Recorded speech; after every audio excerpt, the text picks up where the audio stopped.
It's still a good thing for the Senate to make it plain that it does not wish to be the lickspittle of the president. And John Thune made that very plain. He came out swinging, as you say, against the Biden administration. He criticized them, Biden and Harris, very sharply. John Thune has made it perfectly plain that he wants to help President Trump get his agenda through. But his leadership is much more likely than Senator Scott's would have been to protect the Senate as an independent institution of government. So we very much wanted either Thune or Cornyn. We're delighted with the results of the election. Welcome to the Debriefs, where we talk to our editors here at Washington Examiner about the top stories this week and where they're going. I'm joined today by Hugo Gurdon, our editor-in-chief here at Washington Examiner. Hugo, so this Senate leadership, let's start there. Rick Scott, senator from Florida, got a last-minute endorsement from the internet, so to speak, but ended up getting beaten out by John Thune. Yeah.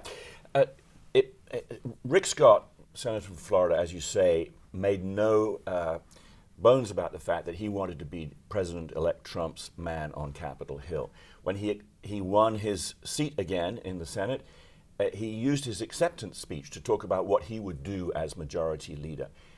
He has always made it clear that he's an absolute MAGA fan, and it was also clear that President Trump wanted him because although President Trump himself did not intervene, Elon Musk and other surrogates for President Trump endorsed Rick Scott.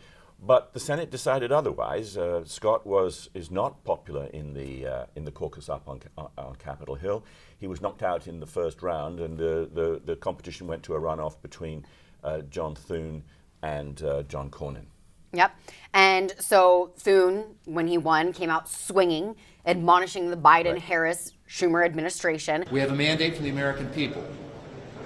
A mandate not only to clean up the mess left by the Biden-Harris-Schumer agenda, but also to deliver on President Trump's priorities. But why do we feel, as a magazine, that it is important to have these checks and balances, even with their own party in a GOP sweep? Yeah. John Thune eventually won. It was reasonably close, but he was the favorite, and he won.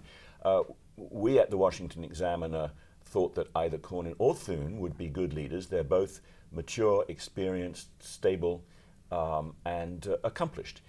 We did not want Rick Scott to be the leader because it is important that the Senate has this constitutional role as the first branch of government mentioned in the Constitution as an independent check or balance against the executive. Now, it's obvious that when the party in the majority up on Capitol Hill is the same party as the president, oversight largely evaporates.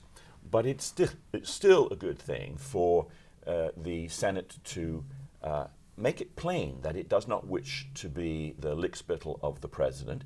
And John Thune made that very plain. He came out swinging, as you say, against the Biden administration. He criticized them, Biden and Harris, very sharply. John Thune has made it perfectly plain that he wants to help President Trump get his agenda through. But his leadership is much more likely than Senator Scott's would have been to protect the Senate as an independent institution of government. So we very much wanted either Thune or Cornyn. We're delighted with the results of the election, and indeed Senator John Barrasso as Chief Whip, another very stable, mature, and accomplished senator. And so we think that the Republicans on Capitol Hill have made a good start in establishing the framework of their relationship with the administration. And at the same time, as the Senate vote was going on, Donald Trump was on Capitol Hill with the House, with Mike Johnson, putting his allies aside there. What do you make of that? It's just his presence in this administration, this party. It seems to me absolutely no coincidence that President Trump's visit to Capitol Hill was timed to coincide precisely with the Senate vote. So even though he didn't come out in favor of Senator Scott, his presence there was the biggest presence on Capitol Hill. He was there visiting Mike Johnson, and we're very glad that Mike Johnson will be Speaker of the House in the new Congress. But it's perfectly plain that President Trump wants his presence felt and his word heard, and he wants allies on Capitol Hill. He's going to have them, but they are going to continue to be the independent constitutional branch that they're supposed to be. And bringing in some new faces with Elon Musk in tow. Right. So we'll see how that shakes up things on Capitol Hill as well. So for more, this is Hugo Gurdon, our editor-in-chief here at Washington Examiner. I'm Amy DeLaura, and for more straight news, conservative views, and exclusive interviews, head to washingtonexaminer.com.